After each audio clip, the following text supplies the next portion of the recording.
Hello, everyone. Welcome to Achieving Success with Olivia Atkin. I am your host, Olivia Atkin. Each week, we will discuss the roadmap of achieving your personal and professional success.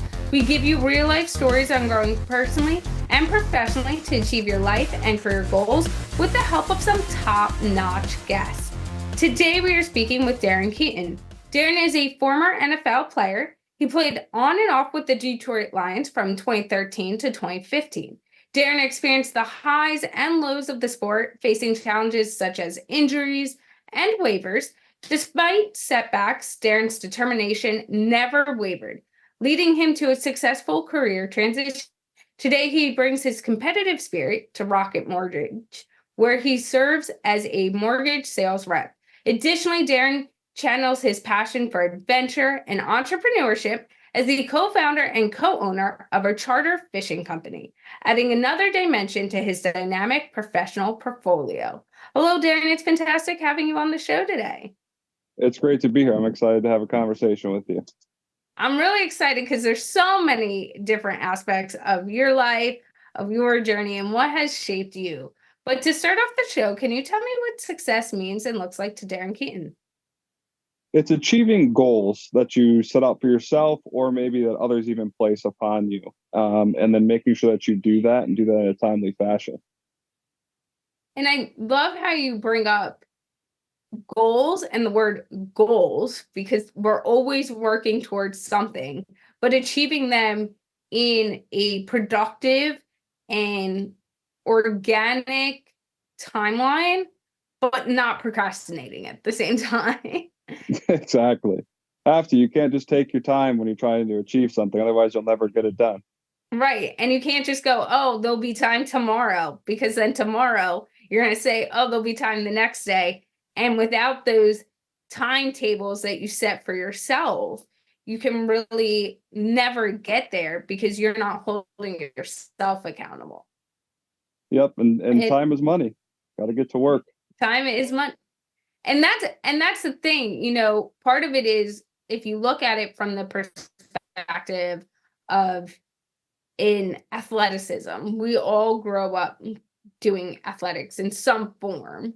And when you're at practice, you have to practice. Even if you don't want to be at practice, you have to be at practice if you want to be in the game and play and perform at a level where you could accomplish those goals. But when the next game is, when your next match is, whatever it might be, and what you're working towards to get there so that you could perform that day. And so when we kind of put it in that perspective too, of like taking it back all the way to even when we are potentially kids, and the mindset we had of just continuously working because we wanted to potentially win the race or win the game, it can look a little different and kind of ease on it. But Darren, your NFL journey, I want to really touch upon that, because you and I talked about how your journey was different, and a lot of people don't think about the highs and lows that playing at a pro level could really bring, and not just from the unexpected or a day-to-day practice, but also the emotional roller coaster that you experience from joining a team or getting hurt or getting cut from a team. And so for you, how did you handle signing with the Detroit Lions to then get cut to then re-sign with the Detroit Lions? And how did you handle feelings during that time? And then really once you got re-signed as well, any lingering feelings so that you can move forward in the best way possible for yourself professionally? I mean, the big thing with football is it's a day-to-day contract, right? I mean, you might have 3 years, but it doesn't really mean 3 years. So I treated every day like I was playing golf. My golf game's not very good, but it was just going out there. It was controlling what I could control, doing what I could do. If I can play to my best abilities, I know that I can play. If something else happens that's outside of my control, hey, I can't control that. So I'm very big on control what you can control. And that's where I always stayed focused at. Like, I'm not going to waver outside of that. You can't be on a roller coaster of emotions, because that's when you get yourself in trouble, not only in life, but definitely on the football field. And it's something that when you bring up the, even though it's a 3-year contract or 2-year contract, a year contract, whatever it might be, could be a 10-year contract, but really you only have today. I think that's a lot of things that whether you play professionally or you might be working for a company, we forget sometimes that at the end of the day, you or tomorrow something can easily change. I mean, we saw that during COVID with the mass layoffs. Everyone who had a job and thought their job might not be touched is being touched, and there's mass layoffs. And actually, today I saw an article that was recently published that even Indeed just did another round of mass layoffs. People who thought, okay, it's over, we're safe, are now going through and waking up and going, okay, my whole team got demolished. I no longer have a job. My peers no longer have a job. So it is something that in reality, we all have to prepare that we only have today and what is in that we can control. And I'm really happy you brought that up, because in your case, when you re-signed with the Detroit Lions and you were practicing, your career ended not just in the beginning of the season, the first game of the season, due to an injury that you could have not predicted, probably would have not been on your bingo card to say would have happened for your season. But can you dive into what that season ending injury was, which ultimately as well was a career ending injury? And how did you navigate as it was happening? And then once it happened, the emotions that tied to it, and how you started to navigate post NFL life? Yeah, so I mean, when it happened, it was kind of like in shock. Like I tried to stand up, and then like my leg was just hanging there because I snapped my patella tendon. So my kneecap went up into my quad. So I couldn't really use my leg very well. But offensive lineman instinct is just like always get up, like just get up and start moving.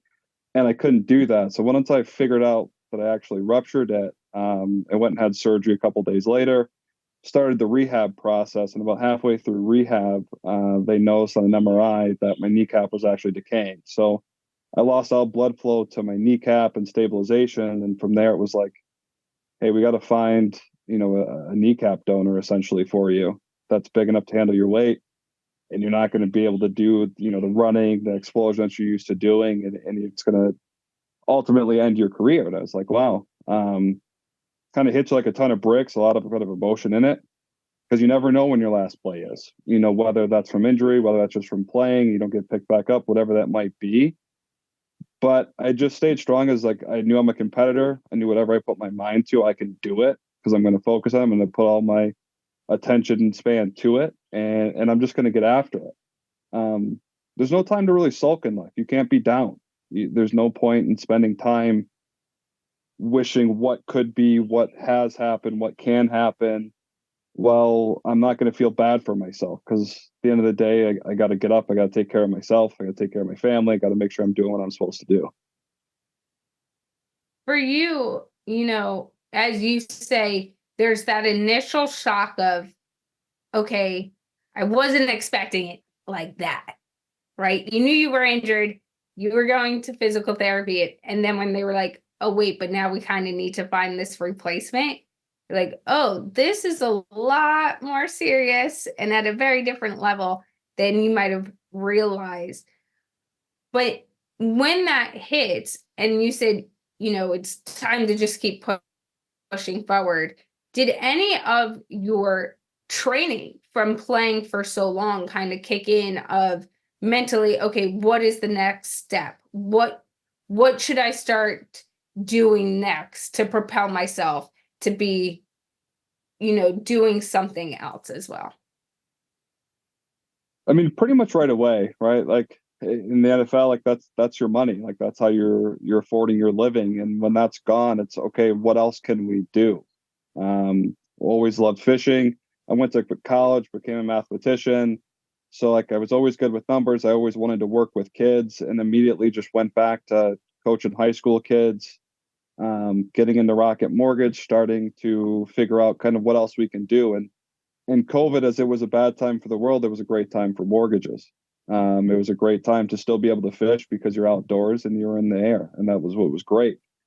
Um, to me, the biggest thing is to never rest on your laurels and never stop wanting to succeed. And that might just be the competitive part, but you can't stop and think about the bad stuff, because at the end of the day, what can you change? And that goes back to my motto of just, hey, it is what it is. Let's move forward. Can't change the past. All we can do is continue to shape the future and the day that you're in. And I think that's so important to really highlight. And really the idea that when you wake up the next day, you can't change what happened yesterday, but are you going to let your mind take up space in your mind for today?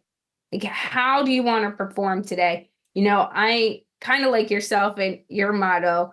I have a similar sentiment in the aspect of I will allow myself to kind of be in my feelings if something happens that day, to be stressed or be mad until I wake up in the next morning. Go to sleep. Tomorrow's the new day. And people are like, how can you get past it like that?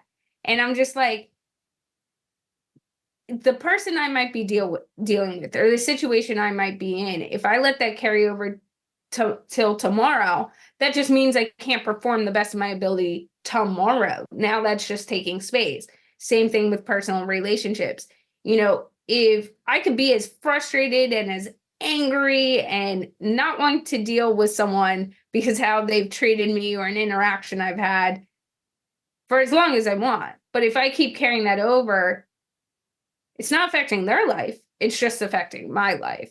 So I love how you bring that up. And one thing you and I have talked about a lot previously is the importance to kind of spark your own curiosity and learning, and always continuing to learn. So going back to what you said about deciding to start not just your own business, but go into Rocket Mortgage during a time that you were getting ready to move, and during a time where the housing market was very different than what it was been because COVID had hit. What made you decide Rocket Mortgage was the right place and that now was the right time? And how did your own personal experiences kind of tie into that journey?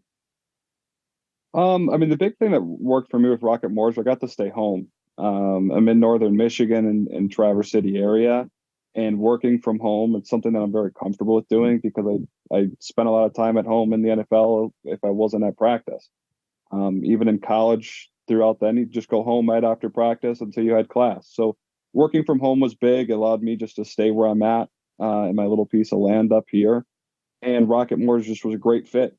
They're a family of companies, is what we call ourselves. Rocket Mortgage, a family of companies. And it's been a blessing. Anytime you can work from home, you can stay at home, be around family all the time versus having to move somewhere is great. And then in that, I'm also my own business owner, essentially, as a salesman. Like, I get to work when I want to work. I got to push how I want to push. And I'm someone that's always, pedal to the metal. Let's go as fast as possible, because I want to set up major success for my family and take care of everybody around me. For you, as you navigated learning, because I could only imagine how much there is to learn about the mortgage industry, how did you approach learning a whole new avenue? And when a lot of people might go, okay, I don't even know where to start, or what's the right question to ask?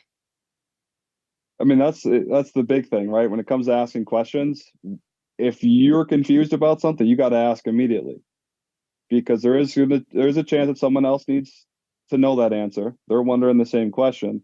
Plus, if you don't ask, you're still confused, you're falling behind. And it got me just reading books. It got me understanding more of the market, following the 10-year treasury, which does affect our interest rates, which is what the Fed is raising. Now they've been pausing, which is good. Hopefully they start coming down. But it's just push yourself to be uncomfortable. When you're uncomfortable, you're growing. And when you're growing, you're becoming more successful because you're learning. And I think that's the biggest thing about me is if I'm not learning, I feel like I'm dying. So I'm going to learn. I'm going to learn the mortgage industry. Then we got into fishing and we started having, all right, well, what all do we have to do to become a captain? And there's a bunch of tests and different tests that you have to take. And it's all been such a blessing, and it's what's helped me be so successful. So, as I mentioned, touching upon fishing, we're going to dive into this a little bit more. You are the co-founder of Bite Me To Fishing Team, and you actually started that business with your brother. A lot of times, and you and I have talked about this before, when you think of an NFL player, you don't necessarily think of fishing. That goes right with that. So, what got you into fishing in general? At what point did you say, okay, fishing is something I enjoy doing in addition to football? And then what was the deciding factor during COVID to not just start this business, but start it with your brother? Well, we've always gone fishing, since I was young, since we were young, and then growing up, and then salmon fishing. We go on a charter fishing trip every year once I got out of high school. And then we were like, man, like, okay, like we can get our own boat. Like we'll just take ourselves fishing. And then we kept learning, started to know more captains, started to just meet more people, getting more tips. Hey, run this. And then it was just about getting a bigger and bigger boat. So that way you can pass all the tests to become a captain and your boat passes the inspection. And we did it because people were always asking us to take them out. They see pictures of you holding a 30-pound king. They're like, well, I want to go do that and catch a nice big king salmon. I want to get out on the water. So many people come to Northern Michigan to get out on a boat and go fishing.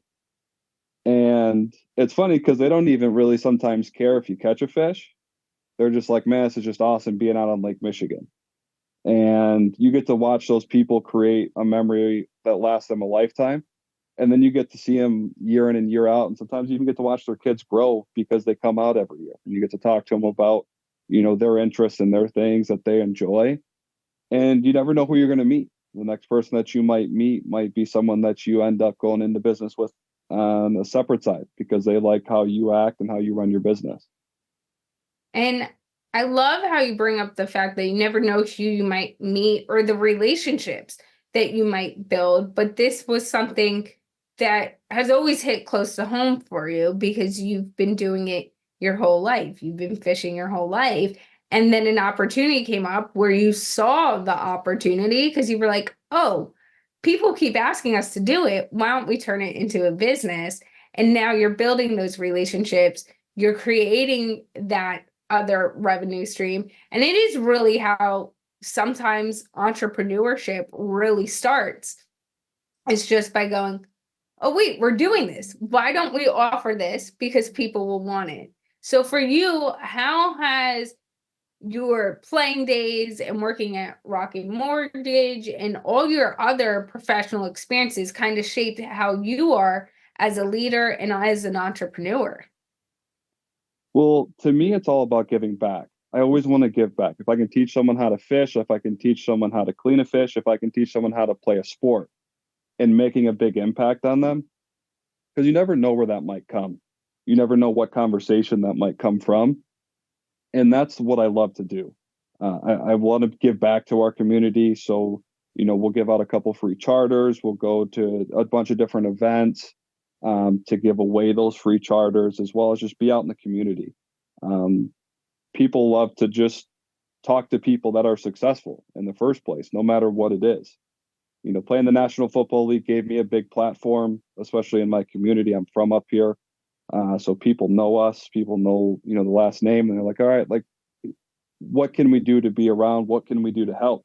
And the more that you help other people, you'll find out that you get even more success because when you're out there helping those people, they want to know what they can do for you as well. Mm-hmm. And I think that is the aspect of just putting others first and truly networking to make an impact instead of networking to get something in return. That really sets relationships apart, growth apart, trajectory apart, ultimately in so many different avenues. So as you approach networking and community outreach and building relationships, how do you handle those situations and how do you gauge potentially working with a new client, whether it's through Rocket Mortgage or your fishing company, and really building those relationships? It's just all about being true to who you are, just being you. Laughing with people, talking with people, being relatable. Um, you know, most people love sports, and I grew up playing basketball, baseball, hockey, and football. So when you're in those different kind of settings, everyone listens to different music. Everyone has a little bit different taste on what they want to do after, and it's just being really personable. When people trust you and people like you and you can have a good conversation with them, they're always going to continue to return to you, no matter if that's fishing, whether that's in sales. People want to be around other people that they like and that they can be very personable with. And that's what I've learned the most at Rocket Mortgage. And that's what's helped us in the business. And that's just what helps you be successful all the way around. My next question for you is, we've talked about the many different hats you wear: family man, working for Rocket Mortgage, business owner alongside your brother. How do you handle wearing different hats? And when do you know when to put on certain hats and go, okay, now it's, we'll use the example of working with your brother. Now it's brother time. Now we got to talk about business. Now, oh, wait, this call's coming in. I have to flip to that relationship with that client that needs me at Rocket Mortgage right now. And how do you navigate that throughout your day, every single day? Well, to me, that just comes back to just being who you are and knowing who you are, right? Like, yes, I might have to use a little bit different language as like I'm talking fishing versus mortgages, but when you're just being yourself, it takes care of everything because you don't have to worry necessarily about the hat that you're wearing, but it's just about being who you are. I always think of in the NFL, right? You'll remember this: the eye in the sky never lies, right? So there's always somebody watching you. So if you have that mentality that you're always being watched, you're always going to be doing the right things. You're always going to be handling yourself with class, doing what needs to be done, and just being the right person that you should be. And I love how you really highlight that because it comes from the aspect that at the end of the day, people are looking at you. In professional sports, it's something where we go, okay, they're going to have their eyes out because they want to see how you perform. The people on your team need to know what you're doing, how to align with that, how they might need to pivot accordingly, and making sure you're doing everything right as well. I remember working at the Giants, and it was a time where one morning I wake up and I worked in player engagement at the time, and there was someone from the local police department had contacted the team saying that our kicker, his wife, had filed a report saying there was an altercation the night before, and there was no findings. They couldn't go one way or the other. So they were like, but we're just giving you a heads up in case this gets picked up. And that's a perfect example of communication, because if someone had found out about it, they're giving the team a heads up, but also going, hey, we know this happened. You should probably know as well. And we want to communicate that to you. And that player ended up getting cut. And again, there was no findings to it. But ownership made a decision that you are also carrying the name of the league. You're also carrying the name of the team. And ultimately, the fact you even got to a point where this could have been true, that looks bad. And so you were cut. And because that is not the character we want to bring within our organization. And I think it's a perfect example of how you mentioned the eye in the sky, because really, if there wasn't that kind of perspective, the Giants might have never found out. But it's also going, we're watching. We know what happens. I've seen that on so many different levels. When I'll give one more example, and Darren, you're gonna laugh at this because you know how rookies can be. And what a lot of people don't realize is when you get signed and you're a rookie, you're like going into training camp and everything. You have classes every day that you have to show up to. And it's conversations on every topic imaginable. And one day, the players got invited to a club and they thought no one would know. And this and that. And as Sarah mentioned, there's always that eye in the sky. Like, we know. And I walk in, and my boss, David Tyree at the time, is in his office the next morning. And he's like, Olivia, go check Facebook. I'm like, okay. And the players didn't post anything because we were all friends with the players on their personal accounts. The club owner posted that the players were there, and it like tagged them, which alerted the team. So we get down to our daily meeting, and David and I are like, okay, well, we know what you guys did last night, but we don't do that. David said, how was your night last night? And they're all like, oh, it was good, relaxing. He's like, do anything special? No. And now, mind you, not all the guys were there. So they were like, no, we really didn't. And he's like, are you sure? And they're like, yeah. And he goes, you know, social media is out there, right? And they're like, yeah. And he goes, you guys didn't post anything, but other people posted that you were there. And so you have to understand, now we know. And I think we all forget the power sometimes too of just social media. Yep. It's funny because someone's going to post something. If they recognize your face, your picture is going to get posted. It doesn't matter. And it's funny because it's like when someone's asking you that question, it's like they already know the answer to it. Don't say no. Like, we already know the answer is yes, you went out and you had fun. Like, we know. You can't hide it. And people can feed off that. People see that. People know, like, yeah, he's not telling us the truth. Well, from there, you're in trouble. Well, and it's also the aspect that you mentioned of, like, we all know what's going on. And so for you, you know, going through the league, were there any moments where you were like, okay, should I do this, or is someone going to potentially take my picture? And really evaluating based off of that idealism of, would I want someone to know I was here? Or would I want someone to know, like, I always use the example of like my grandma. Would I want my grandma to see that? Has that mindset when you played and as a business owner kind of shaped what you might post, or if you will go to a certain event or anything like that?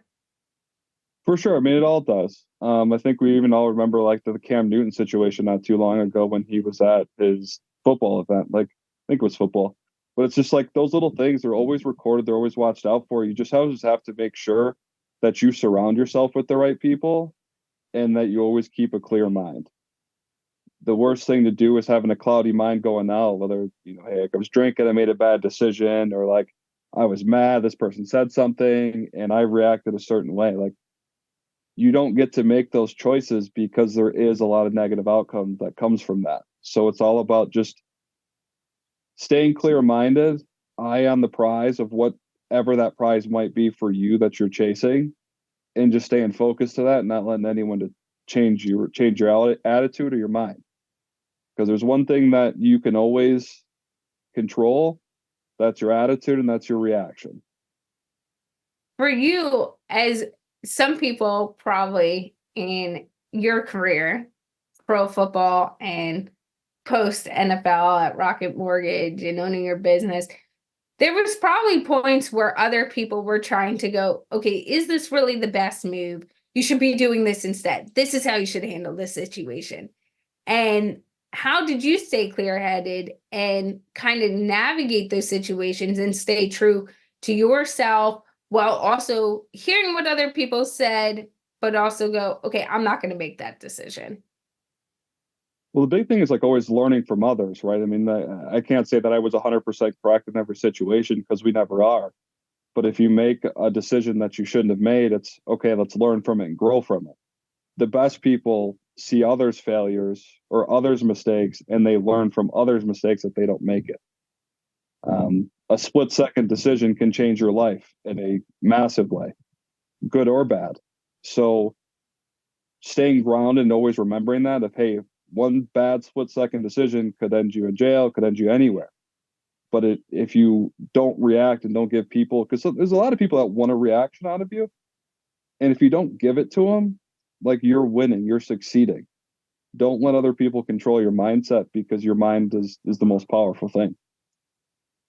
For you, as you've tried to now lead by example and work with others within your community to pay it forward, kids, whether it's helping coach football or going to community events, how do you have conversations with some of those kids who aspire to get to a place professionally that you have achieved, whether it's through athletics or through starting businesses and managing your everyday life? I always tell people there's a lot of really athletic people and like really gifted people. But if you don't have it mentally, you can't succeed. You probably know a lot of people like, yeah, that's a Division I athlete, or that person could go professionally, but they were caught up in doing other things, right? Like they didn't want to apply themselves. They wouldn't go to the weight room. They didn't want to practice, whatever it might be. And I always tell them, if you're not doing right in the classroom, if you're not working hard in the classroom to get A's, you're going to see it on the football field. You're going to see it on the hockey rink. Like no matter what profession that you're in, if you're not willing to completely dedicate yourself to it, it's not going to go well for you. And then you got to respect others and you got to treat others with respect and you need to listen. Mm-hmm. We're so quick to always want to talk and we got to just make sure God gave us 2 ears for a reason and one mouth. So make sure we listen. And I love that because really one of the things I think so many people forget to do is take the time to listen. Now, that does not mean, and I get this a lot, well, I heard what you said, so I listened. Just because I'm speaking and you hear me, we see it so much more now with phones. And you go, okay, I can multitask and I'm responding to a text and Darren's telling me a story. And then he gets done telling me the story. And I was like, wait, what were you saying? And you're like, weren't you listening? And you were like, yeah, I was listening to you. But really, I wasn't because I heard you speaking, but I didn't take the time to comprehend what you were saying, the tone behind it, what that really meant, why you wanted to tell me, and then respond. And I think there's such power in that, but also the power at going, okay, give me a second to absorb that information. Like I want to give you the correct response, but I need to like sit with that for a second to really be able to help you the best I can. Yep. And you don't have, there doesn't always need to be an immediate response. Sometimes you gotta like you said, take it, really think about it and make sure you're giving a very good response to it. Because if you just say something immediately right back that doesn't really have much value or meaning behind it, well, you just lost an opportunity to teach. Mm-hmm. For you, how do you handle when someone isn't potentially listening the way you need them to listen or would like them to listen? How do you use that as a teaching moment and having that authentic conversation as well? Great question. So the big thing for me is just trying to relate to something that connects with them, right? Some people might not like football, but they love hockey or they love golf or tennis. It's like, okay, how can I make that make sense for them in their form that they truly understand? Because a lot of times in coaching, they just go, well, they're not picking up what I'm putting down. They're not understanding what I'm saying. It's like, okay, well, you need to look at yourself in the mirror and you need to teach it a little bit different way. Just because I went up and told you this doesn't mean you understand it. You need me to show you physically, or you need me to write it out on a whiteboard for you to understand it, whatever it might be. We all learn different ways. So I have to be able to teach and adapt to your style of learning.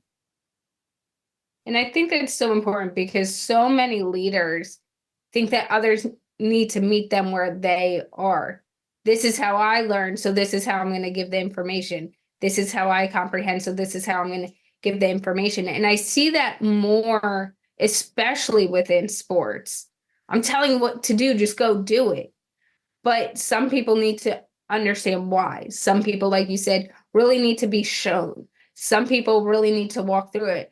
I had conversations with players at the Giants who there was one player who had the playbook, right? You get your playbook with all the plays, and there's a lot of plays in there, guys. There's a lot of plays, and you really have to know all of them. And he was someone who really needed to sit down and explain it to someone else. So if he can explain it to you, then he can understand it and really know that he knew how to move forward. And so he asked me, he's like, can we go through this every day? And every day for 2 hours, part of it sometimes was before your first practice of the day, sometimes it was after practice. We would sit down and just go through different plays, and he would explain, okay, this is where I got to move. Okay. And like kind of use it like if you were looking at Legos and moving Legos around. And we'd sit there and he would just explain.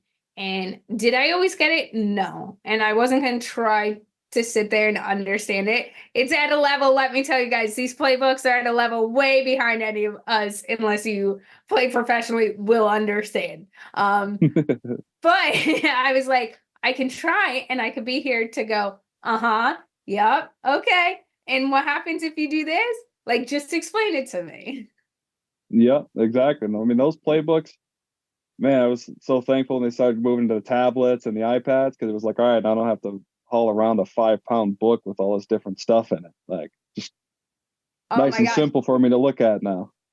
And that's the thing. A lot of people don't realize that when you say a 5-pound book, they are binders, or they were, right? Because now they've moved more towards tablets. It is a binder that, I am not joking, I'm pretty sure they got custom binders made every team, because they're about, I'd say 10 inches high, maybe more. And not fun. And literally, if you look at those rings, we've all had binders, right? And you can move them. No, there was no wiggle room. Not even a little bit. You're destroying the page if you're really trying to rip it and move it around. Mm-hmm. And it was something too where that's hundreds and hundreds of pages in that book. And that's something that you're also expected to know when you get out on the field. And that is something a lot of people don't understand. And I kind of am glad we're having this little conversation right now, is like, that is something that you do on your off time. That is not something that's built into training schedules, that's built into practice time, team meetings. And a lot of people don't even realize, like, as an NFL player, and Darren, I'd love to get your perspective on this. It isn't just showing up to practice every day. You've a few hours of meetings, you've practice, and then a lot of times different teams and the O-line might have a different practice without coaches, especially in the summer. So you are working at least an 8-hour day, and then you're going home and having to do things like learning the playbook on top of other stressors of relocating, especially if it's during that time of season where they're signing people and all of that, adjusting to a new lifestyle if you are new to the league. And there's a lot going on during that time. And I'd love to hear kind of your thoughts on that and how you handled it as well. Well, it's always the funniest thing when I hear people saying like, "Oh, there's not enough time in the day," or like, "Well, I wish I had a couple more hours to do this." It's like, all right, well, what did you do today? Like, map out your day of what you did. Like, where could you have get? Oh, you scrolled Instagram for an hour today. It's like, well, you could have found that hour. You could have taken and started studying your playbook or reading a book, doing something to kind of hone in more on your craft of what you're working towards. And that's what I did, especially in camp. Those 14-hour days that it seemed like, and then you'd go home and you got to get ready for the next day. It was all about like, okay, when can I squeeze in some time, start reviewing the plays? Because the NFL's cutthroat. Just say it how it is. You mess up a couple times, there's a good chance you're gonna walk in. We called it the boogeyman. I don't know what you guys call it. So it's that guy just standing by the door when you walked in, saying, "Hey, let's go upstairs." And that's how you knew it was your time, that you were heading out the door. So if you weren't executing at a high level and you weren't willing to put the time in, it showed up on film. And that's what's going to happen every day of your life. Of, okay, did I put the time in? Did I learn to do this? Am I getting 1% better every day? What is it that I'm doing? How can I be better? How can I learn more? Like, there's a lot of time in the day. There's 24 hours in a day. You got to determine what you're going to use that time to do and how you're going to be more successful in whatever it is that you're doing. And I love how you bring up the person that's standing and going, okay, now it's time for us to talk, because it just reminds me that it is so true, the sentiment you just gave, especially within teams and organizations. But it's also, no one's realistically untouchable. When the rookies come in, we go, unless you're the first or second draft pick, everyone else, doesn't matter, you're the third. Like, realistically, we've joked, even if you're the second, you can get cut. Like, don't think you're untouchable. And I'll bring it back to the Giants, like Odell Beckham. I remember right before he got traded and all that happened, I remember conversations happening. And, if you remember, before he got traded from the Giants, he would go into press conferences and say, it's everyone else. It's not me, it's everyone else. And certain things were coming out about his lifestyle and this and that, which, as long as you can perform and you're there practicing and all this, like, that's all that matters. And I kept going, Adele, be careful. Like, don't teeter that line. And even he had said it many times in even press conferences, no one's going to cut me. I'm the star. I'm the star player. I remember that coming out of his mouth, and I was like, it doesn't matter who you are. Tomorrow could be your last day. And the ownership warned him. He didn't really take it seriously, and he got traded at the end of the season. They were like, okay, now your time's up. And you even saw that, like, I don't know what the full story is. I haven't dove into it completely, but Bill Belichick getting fired from the Patriots. Like, one day it will be your day. And you just have to always be mindful of that. You can perform, whether it's as a coach, as a player, in your everyday, corporate world, whatever it might be. You can perform to the best of your ability, but you have to show up and actually perform. And sometimes, in the wake of everything, it's better to just be silent and not go, well, look at me, look how much better I am doing. You can't really get rid of me, because we are all replaceable. We're all expendable, no matter what it is, unless you're truly working for yourself and you run your business 100%. Like, anybody can go. It doesn't matter who you are. At some point, you're going to be cut. It could be for any reason. It could be the way that you're speaking to the media, the way you are around teammates. Could be because they offered you $100 million contract 2 years ago and they don't want to pay you $25 million this year. Mm-hmm. And they renegotiate your contract or they cut you. Mm-hmm. And that's how it is at every business that you work at, right? At the beginning of the show, we're talking about layoffs at a company. I mean, there were layoffs at my company. There's layoffs almost at every company right now because they grew so fast. Now they got to shrink again. And that's the one thing that I love about starting my own business is we get to control what we control. We can determine how much we want to work or don't work. That's going to show up obviously in the bank account. But at the end of the day, are we taking care of what we want to take care of? Are we having the fun that we want to have? And I Because if you're think, going to work having fun, that's all that matters. and I think that's really important. You know, I was going to make the joke, well, at least you and I both know with the businesses we own, we won't be fired.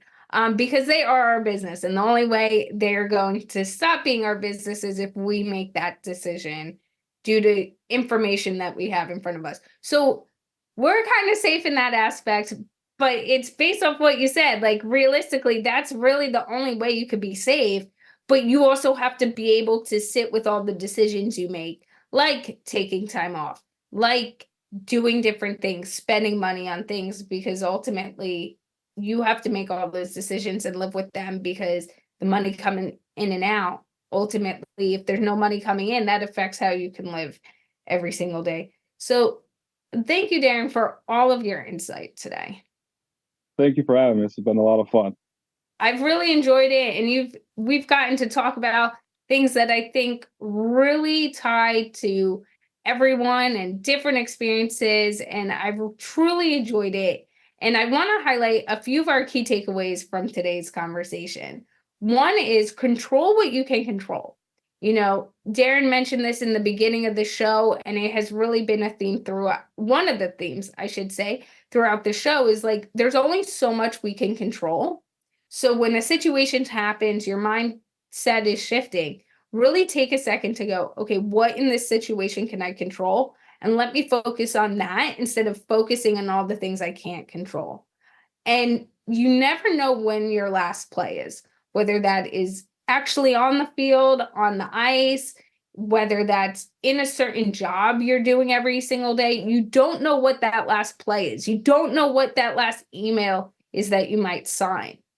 You never know the last moment you might have with an organization, with a certain friend or family. So always keep that in mind, is like work and play personally, right? And build relationships as if that might be your last play. And how do you want to handle those situations? As well as never stop wanting to succeed. Continuously build goals out, continuously work towards something, as well as build relationships by being true to yourself. Darren mentioned this throughout the show in different stories he was sharing. But when you're true to yourself, you don't have to worry about what hat you're wearing, who you're with, what environment you're in, because it's going to play across the same in every avenue you're in. You could be you. You don't have to wonder, oh, should I be saying this or should I not be saying that because I'm wearing a different hat or I'm with a different group of people. When it relates throughout, it gets a lot easier to really be true to yourself, but be able to bring your true self to others, as well as the eye in the sky never lies. And that is probably one of my favorite sayings that Darren said, as well as when having a conversation, really use it and relate to what the other person is going through, other people's experiences. If they're not understanding what you're saying, take a second to go, okay, why might they not be understanding? How can I relate it to something they can understand, or have a conversation in a different way? Like Darren said, maybe it's the whiteboard. Maybe it's walking through it and actually practicing what you're talking about. Sometimes it's going, okay, what do you need from me to help you understand what I'm saying? How can I help you? This was a great episode with our top-notch guest, Darren Keyton. Thank you for listening and have a successful day.